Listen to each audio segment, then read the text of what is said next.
প্রিয় দর্শক, আপনারা দেখতে পাচ্ছেন বারোবাজারে সেই ঐতিহাসিক মসজিদগুলোর ভিতরে এটি 6 গম্বুজ বিশিষ্ট গোলাকাটা মসজিদ নামে পরিচিত। তো আমরা আজকে আসছি বারোবাজার, সারাদিনই বারোবাজারে থাকবো এবং ঐতিহাসিক যে মসজিদগুলো এবং প্রত্নতাত্ত্বিকগুলো রয়েছে সেইগুলো সম্পর্কে আপনাদের বিস্তারিত জানাবো।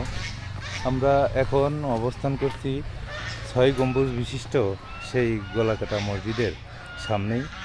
তো আমরা মসজিদের চারিধারটা আপনাদের ঘুরে ঘুরে দেখাবো। অনেক প্রাচীন এই মসজিদটি, এটি লোক মারফত জানতে পারলাম মসজিদটি 1992 সালে এই মসজিদটা উদ্ঘাটন হয়েছে। এখানে অবশ্য একটা ঢিপ ধরনের ছিল। এখানে মানুষ ওই ঢিপ খনন করার মাধ্যমেই কিন্তু মানুষ এই মসজিদটা খুঁজে পায়। পিছন সাইড, এটি সামনে সাইড মসজিদটি আসলেই দেখতে খুবই অসাধারণ। আপনারা বারোবাজারে কখনো ঘুরতে আসলে বারোবাজারের বাজার থেকে সামান্য একটু সামনেই আসলে এই 2 মসজিদটি কিলোমিটার সামনে। দেখতে পারবেন।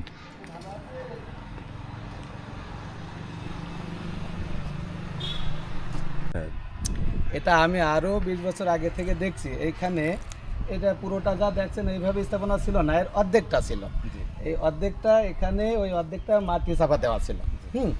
তো এখানে মাটি চাপা দেওয়া থাকলে এর উপরে মনে করেন যে এমন গাছগাছালি, এটা মনে করেন যে এমনভাবে স্থাপনাটা ছিল যে এটা ভয়ঙ্কর জায়গা হিসেবে কিন্তু এক সময় ছিল, যে এখানে মানুষ আসতে ভয় পেত। তারপরে হলো কি আস্তে আস্তে এমন দেখা যাচ্ছে আশপাশে আমাদের অনেকগুলো আছে এমন। তারপরে এক সময় এগুলোকে গবেষণা করে কিভাবে কি দেখা গেল যে খনন করতে যে দেখে যে ইট।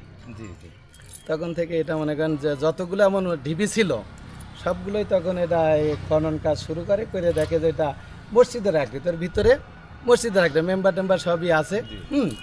ওই তারপরের থেকেই মনে করেন যে এইভাবে সমস্ত কাজগুলো খনন করে যখন মসজিদ দেখা গেল তখন এগুলো সরকারিভাবে সংস্কার করা হয়েছে, নির্মাণ করা হয়েছে। জোর বাংলা মসজিদ এখানে আছে, গোড়ার মসজিদ।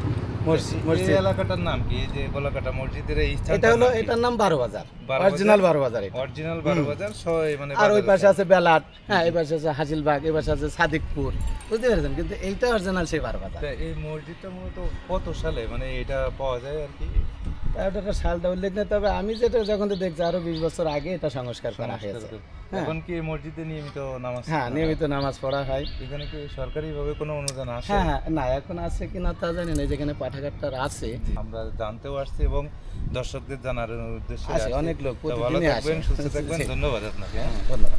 6 গম্বুজ বিশিষ্ট গোলাকাটা মসজিদ, এই মসজিদটি সম্পর্কে যদি আপনি কিছু বলতেন। যে আমরা এখানে দেখেছি একটা ঢিপ ধরনের ছিল, ঢিপের উপরে গাছগাছালি ছিল অনেকগুলো।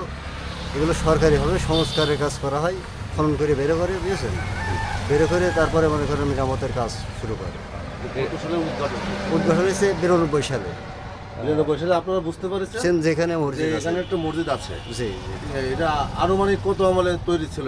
এটা সুলতান আমলের তৈরি। আনুমানিক এখানে ফার্সি ভাষায় ইটের গায়ে লেখা পাওয়া গেছে, যেটা সুলতান আমল, শাহ সুলতান আমলের মধ্যে।